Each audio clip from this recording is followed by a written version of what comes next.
Tantor Audio, a division of Recorded Books, presents 225th Street, A Terrifying True Story, by Patrick Meechan, narrated by Lyle Blaker.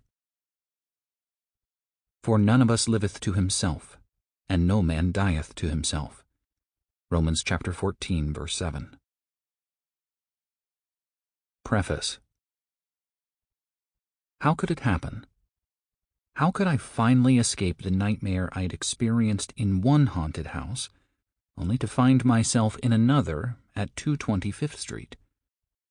Sure, this haunting was different from the first, but it was equally terrifying and demonic in origin. I don't believe it happened by chance. I believe I experienced the darkness of the demonic realm, so I would share my story and enlighten and help others. Whether you're listening to this simply for entertainment or to find help, it is my sincere hope that you will stop and consider that there is life after death, and a spiritual realm more real than the physical realm. I hope you will take stock of your life and ask yourself, what if? Introduction. The purpose of this book is to give an account of my experiences while living at 225th Street, and my investigation of the haunting of that residence. I lived there for approximately 3 months. I interviewed the former occupants myself, and their stories became part of my experience. I have also reviewed numerous police reports, death certificates, census records, various public records, and newspaper articles, and compared them with the witness testimonies as part of my investigation. Only the names have been changed. Now, 10 years after the first edition was published, new information has come to the surface. Technological advances have made it easier to obtain information that was previously hidden. Additionally, the haunting has continued both in the house and in the lives of those who once called 225th Street home.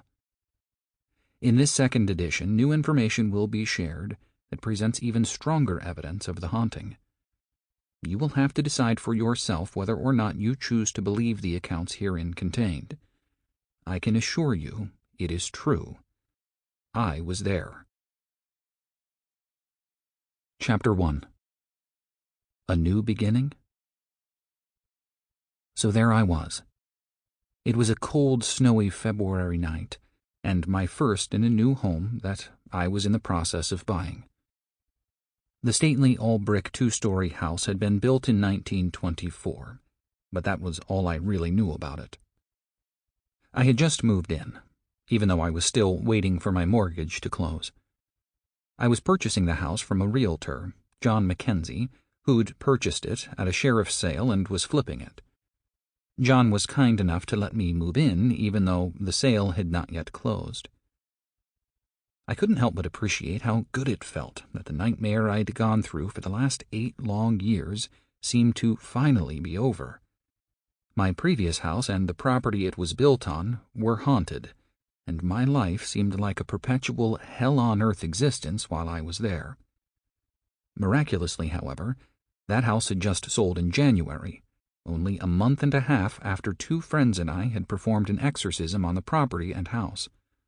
I was convinced that my days of battling demons were over, and I was thankful for the new scenery in a town far from the horrors I'd experienced in Amish country. The move, however, had been difficult, because the Midwestern winter weather had been especially brutal this year. Sure, this wasn't a new house, as my former one was, but the interior had been painted with new modern colors, and it had new carpet and looked quite nice for a house that was over 80 years old. The new town seemed peaceful and quiet, and the locals lovingly compared it to Mayberry. From an outsider's perspective, it appeared that the locals were right. I had worked very hard moving that day, and by the time I could finally try to get some sleep, it was very late. I didn't even have my bed put together yet, so I was lying down on the floor in an empty upstairs bedroom. As I lay there, staring at the older-style architecture and woodwork of a house built in the 1920s, I suddenly had an uncomfortable feeling come over me as I heard a voice in my head say, "You don't know anything about the history of this house." It was then I realized that it was true. I had no idea what had happened in this house. I quickly said a spiritual warfare prayer that went something like this: "I renounce every sin that's ever happened in this house, and I break all curses, and bind any demons, and cast you out in the name of Jesus."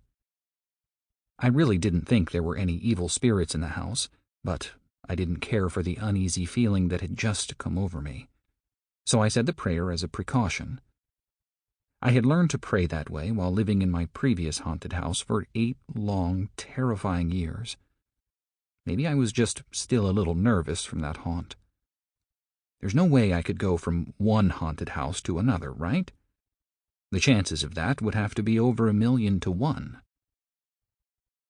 Late in the evening, a few nights later, I was getting ready to go outside to take care of my dogs. My mother had come to the house that evening to help me unpack and clean, but had left over an hour earlier. I was standing in the front living room, getting ready to put on my shoes, when suddenly the front screen door slammed shut very loudly. But I just looked at that door and it was already shut, I thought to myself. Okay, Pat, don't freak yourself out. Maybe Mom didn't close it properly when she left, I reasoned to myself. But I was sure it was closed properly. I quickly pushed it out of my mind. I had hired my cousin Bill to help me give the house some updates to make it more modern. Bill is an electrician, so I had him install more electrical outlets in some of the upstairs rooms, including the spare bedroom office and the room to the left of the upstairs bathroom, which I had chosen for my bedroom. Bill quickly installed the outlets and a cable outlet for the satellite TV in my bedroom.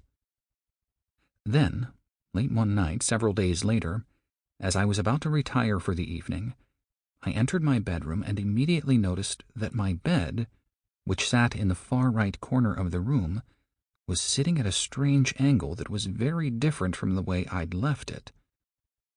I straightened the bed and convinced myself that Bill must have checked the new outlet and moved my bed. Yet Bill had not moved the bed when he installed the outlet, so why would he move it now to check it? And why would he check the outlet almost a week after he installed it and knew it was working properly? I assured myself that it was nothing to be concerned about and went to bed. Even though I wasn't scared, I had a very strange experience when I tried to sleep. Every time I shut my eyes, I had a very vivid image in my mind of a hooded figure walking up my staircase. Its head was down, and its face was very white and thin, and it displayed a sinister grin. It appeared to be a tall and thin elderly man. Although most images we see in our mind's eye are not crystal clear, this image was unbelievably clear. It was like a high-definition vision with vivid colors. Not only was the figure in the vision sinister-looking, but I also sensed an attitude of arrogance and craftiness from it. I immediately thought to myself, where's that coming from? I'm not even scared, so why would my mind be conjuring up scary images? I shut my eyes, and there it was again. I saw the exact same image, and it was again crystal clear. 2 more times this happened. I then said out loud, I renounce every sin that's happened in this house, and I break all curses, and bind all the demons, and cast you out in the name of Jesus. I once again closed my eyes, and the strange image was gone. I fell asleep. I convinced myself there was a rational explanation for the bed being moved and the creepy vision I'd seen in my mind's eye, but I had a sickening feeling that the image was something God was showing me through my gift of discernment and knowledge. I also had a horrible feeling that the figure was a spirit that was in the house. God gives everyone gifts, and once someone is born again and filled with the Holy Spirit, these spiritual gifts will begin to manifest more strongly in their lives. Over the years, I have grown to accept that my strongest gifts are discernment and knowledge. Once I recognized these gifts and embraced them, they became stronger. I often have situations where the Lord shows me things that I have no way of knowing otherwise, and I am also often able to discern the presence of demonic entities. Nevertheless, I still did my best to force out of my mind any notion that the house could be haunted. It was just too much to even consider after my last experience as a homeowner. Just out of curiosity, I later asked Bill if he had returned to my room to check the new plug and if he had moved my bed. "No, Pat, I never went back in there," he replied. I told a couple of close friends about the incident, but insisted that it was just my mind playing tricks on me. I reasoned that there was no way anyone could live in 2 haunted houses consecutively. What kind of luck would a person have to experience that? Although I was doing my best to convince myself the house wasn't haunted, I couldn't get that incident out of my mind. I told my friend Rebecca and her son Alex about it one night over pizza. I kept saying that I was sure it was nothing to worry about as I shared the story. Alex said that he had a couple of friends who lived not far from the house, but all they knew was that an old woman with a dog lived there last. I told my friend Mike and my mom about the incident as well, but again prefaced the story with my disclaimer that I was sure the house wasn't haunted. I couldn't tell anyone this, but there was something else about the house that didn't sit well with me. Every night, when I was about to retire to my upstairs bedroom, I'd make my rounds and shut off all the lights and then climb the staircase. Each time I did this, an uncomfortable feeling would grip me. It was as if there were someone behind me, watching me. I would always turn around and look over the front room as I started up the stairs, and a morbid feeling would come over me that I still can't quite explain. The best way I can describe it is that I always felt as if I were inside a funeral home after hours. It was also somewhat of a familiar feeling, almost as if I really were inside a funeral home. What a strange feeling. Also, I suddenly had an overwhelming urge to try to find an old horror movie called Phantasm and watch it in a house. This was very strange considering I had seen the movie a couple of times years earlier and had concluded that it had demonic overtones and I should never watch it again. Now I couldn't get over this urge to watch it at 225th Street. A few nights later, after I had gotten into bed but was not yet asleep, I suddenly heard a loud thud. It sounded like something heavy had been dropped on the floor, but not inside my room. The noise seemed to come from somewhere else in the house. I began sleeping in my glasses, and I would either keep my car keys on my nightstand next to my bed, or I'd sleep in sweatpants with my keys in my pocket. I always kept my shoes next to my bed. I was doing everything to convince myself there was nothing to worry about, but I couldn't shake the eerie feeling I had. It was obvious that my behavior was not that of someone who was comfortable in his new home. A few days later, on March 4th, Bill was at the house working again, and I was in one of the upstairs bedrooms that I had converted into an office. I began hearing water running, but I just thought Bill was running water downstairs. The next thing I knew, Bill called for me to come downstairs, and he had an urgency in his voice. I immediately left the office and descended the staircase into the front living room and saw that there was water pouring out of the ceiling. It literally looked like it was raining inside the house. Bill and I scrambled to try to find where it was coming from.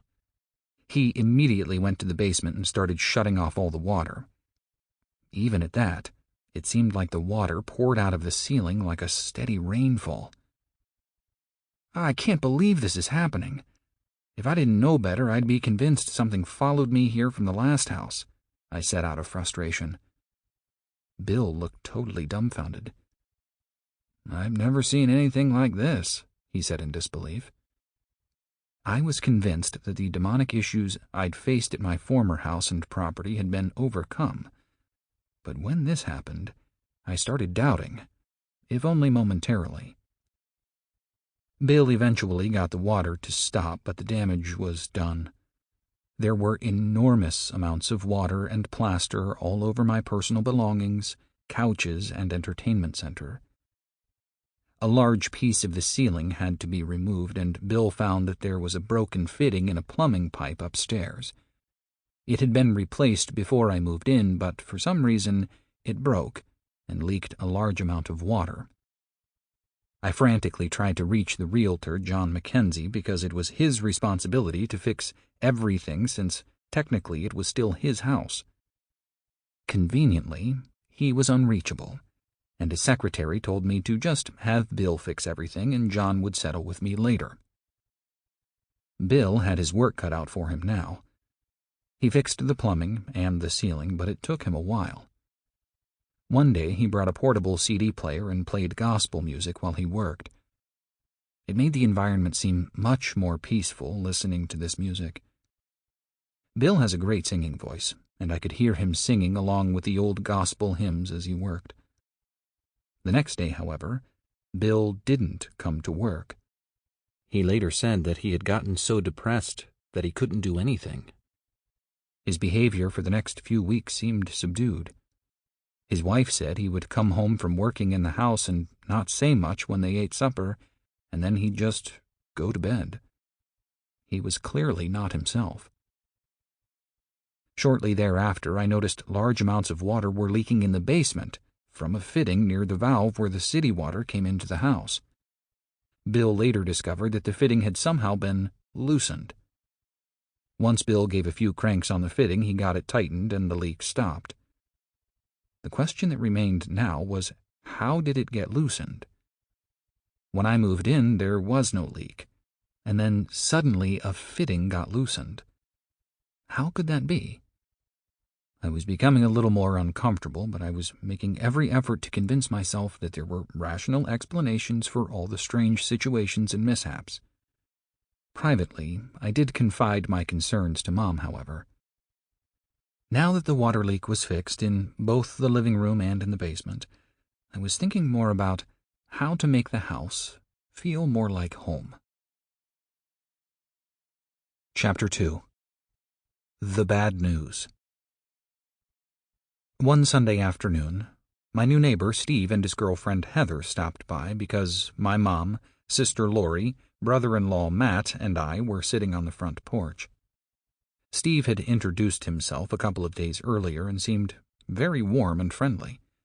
Again, he made me feel welcome. "Everyone in the neighborhood is really nice. If you ever need help with anything, let us know. I'm an electrician.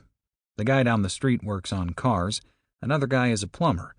We all help each other," he said. "Thank you, Steve. I appreciate that," I responded. "Well, that's the good news. Now for the bad news," he continued. Although Steve could have been about to tell me any number of things, like my plumbing or the roof was bad, I somehow knew what he was going to say next. "You're going to tell me my house is haunted," I interjected as I looked him in the eye. Steve looked at me with a shocked expression on his face. "Yeah, your house is haunted. Some guy killed himself here a long time ago," he said. I turned around and looked at Mom. "I told you so," I stated. "Yes, you did, Patrick," Mom responded. "What's he talking about?" Lori quickly interjected. "He told me he thought the house might be haunted," Mom answered. "Oh, no, not again," Lori said while staring at Mom in disbelief. "Yeah, Lori. I've been having some things happen, and I have had a bad feeling," I answered. I then turned back to Steve and Heather. "I knew what you were going to say because I've been having strange experiences since I moved in. I constantly feel like I'm being watched, and one night my bed moved by itself, and I had a vision of a hooded figure coming up the stairs to my room," I explained. Steve then told me about some of the other people who had lived in the house and some of the strange things that had happened, including an unsettling story that a former occupant named Michael had told him. "This Michael dude said that the house is haunted and that his stepfather got possessed and tried to kill him in the living room. He also said there is a room under that porch where the suicide happened. He said that they sealed off the doors to that room with cement blocks and trapped the demon inside. Wow. It doesn't work like that. You can't trap a spirit with cement blocks. If they tried that, it definitely didn't work, I said. I thought for a few moments and then continued.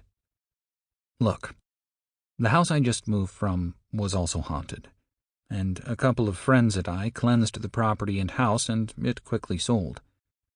I am a Christian, and if there are demons in this house, I'll make them leave, I confidently stated. Hauntings are not caused by ghosts or spirits of dearly departed, but are in fact caused by demon spirits. Fortunately, Christians have authority over them, I added. I also understood, however, that if demons have a legal right to be there, they aren't leaving until that right is broken. Well, you're going to love this. That Michael dude tore pages from a Bible, rolled tobacco in them, and smoked them. He and his parents were the last occupants of the house before you. Man, that guy scared me and most of the people in the neighborhood. He had this really creepy look in his eyes, Steve recalled. I immediately thought that anyone who would tear pages from a Bible and smoke them was likely demon-possessed. This story just kept getting weirder. Hey, man, I have more to tell you that is really creepy, but I'll save it for later. I don't want to scare her, Steve said, motioning towards Heather. The two of them then turned and headed back to his house. As I've gotten to know Steve, I've discovered that he has an uncanny knack for leaving me hanging after he gets me to the edge of my seat. Oftentimes his cell phone will ring, or one of his children will need him just as he is about to tell me the conclusion of an experience he's had or a story he's relating, and he'll pause and say, "I'll tell you the rest later." Because of this, I've learned to always make it a point to drop by later and ask him to finish his story. I had a feeling Steve was going to tell me that he had haunting experiences in his house as well, but it would be a little while before I was able to talk to him more. The following evening, I called John Mackenzie and asked him if he knew anything about a suicide in the house.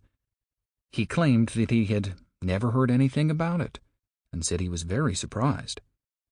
I informed him that I knew that I had a right to back out of the sale because the death in the house had not been disclosed to me. I also told him that I'd have to take some time and make a decision on whether or not to go through with the sale. He agreed, but the reality was that he really had no choice in the matter. The law was clear about undisclosed deaths in real estate transactions. There was nothing he could do to keep me there if I chose to back out of the deal. Chapter 3. The investigation begins. I felt like I just got a nice kick in the teeth as a housewarming gift. My worst fears appeared to be true. The house was haunted. An exorcism of the house was going to be necessary, so I knew I needed as much information about the house and the suicide as I could find. I also couldn't help but wonder what else Steve had to tell me, but that would have to wait. In the meantime, I started asking questions to anyone and everyone I thought might know more. I discovered that the suicide had happened in 1958, when a man shot himself in the basement. The man's name was Francis Holmes. Francis had built the house in 1924 and lived there with his wife, Connie, until he took his life 34 years later at the age of 67. Francis and Connie had 3 children and several grandchildren. I was able to contact his granddaughter, Ellie, who is now middle-aged and lives in a nearby town. I called Ellie on the phone and introduced myself. "Hello, Ellie. My name is Patrick Meechan. I'm buying your grandparents' old house on 5th Street, and I have to ask you a few questions." "Okay, go ahead," she answered. "You have every right to think I'm crazy for what I'm about to ask you. I'm aware that there was a death in the house, and I have to ask, did you ever have anything strange happen there?" She hesitated, and then asked in a very sweet and polite voice, "Why? What have you had happen?" "Well, I moved in and chose the bedroom at the top of the stairs to the left of the bathroom," one night I came home from work and my bed had moved by itself. When I tried to sleep, every time I shut my eyes, I'd see a vision of a hooded figure coming up the stairs. It looked like a thin, dead old man. I think the vision was from God, and he was warning me about a spirit that's in the house, I explained, hoping she wouldn't think I was crazy. Do you know anything about a hooded figure in the house? I asked. Ellie got very quiet for a few moments before answering. I'm really taken aback that you're saying these things to me. After another long pause, she continued, but the sweet, friendly tone of her voice was now shaken. That hooded figure, I know what you're talking about. As a little girl, I had a reoccurring dream where I would go to that house and that thing would be there. Was the dream always exactly the same? I asked. Yes, it was always the exact same dream. She then continued. Then I would have night terrors where I would wake up in my own house and that thing would be standing in my bedroom. Then one night, I woke up and something had me by the arm, pulling me out of bed. I think it was Satan himself, and he was trying to take me to hell. I have become a very religious person because of all of this, she said with fear in her voice. Sometimes I would stay at the house with Grandma after Grandpa killed himself. I was always afraid, and I hated that house. My grandpa was mean, and I was afraid of him. He didn't like children, and he'd say, "Children should be seen and not heard." He was an extreme perfectionist, and that's what drove him to kill himself. Or at least that's what my family told me. Do you know in what room he killed himself? I asked. I always believed he did it in the root cellar, she replied. No one ever said where he did it, but I always got a feeling when I went down to the basement with Grandma that he did it in there. When Grandma would go into the root cellar, I would always wait outside. Ellie also shared that her grandfather's brother had also attempted suicide, but he survived. She then added that her grandmother had lived in the house alone for 30 years after her grandfather's suicide, but as far as she knew, her grandmother had never had strange experiences in the house. I had to learn more about the hooded figure she encountered, so I pressed on with my questions. Was the hooded figure tall? I asked. Yes, it was tall, she replied. Did you ever see its face? No, I never saw its face. This may sound like a strange question, but do you remember which room was your grandparents' bedroom? Yes, it was the bedroom upstairs to the left of the bathroom, Ellie answered after a slight hesitation. I couldn't help but feel unlucky and uneasy as I considered that this was the same bedroom I was using. Ellie was a very polite and soft-spoken woman, and I knew she was telling the truth, and I knew she believed me as well. I could tell by the fear in her voice. Now I was totally confident that the vision I'd had of the hooded figure was indeed from God, and he was warning me that there were demonic spirits in the house. As my conversation with Ellie progressed, she told me that not only did she have night terrors, but that her grandchildren had had them too. My granddaughter has had horrifying night terrors and now has been diagnosed with grand mal epilepsy. My grandson also has night terrors and has seen terrible things, but he doesn't have epilepsy, she shared. I suspect there is a generational curse in your family and that it probably led in one way or another to your grandfather committing suicide, or it stemmed from his suicide.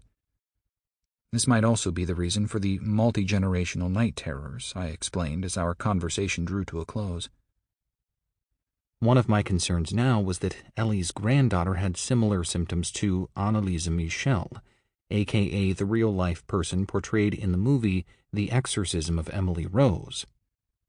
These symptoms included night terrors, seeing horrifying images, and being diagnosed with epilepsy.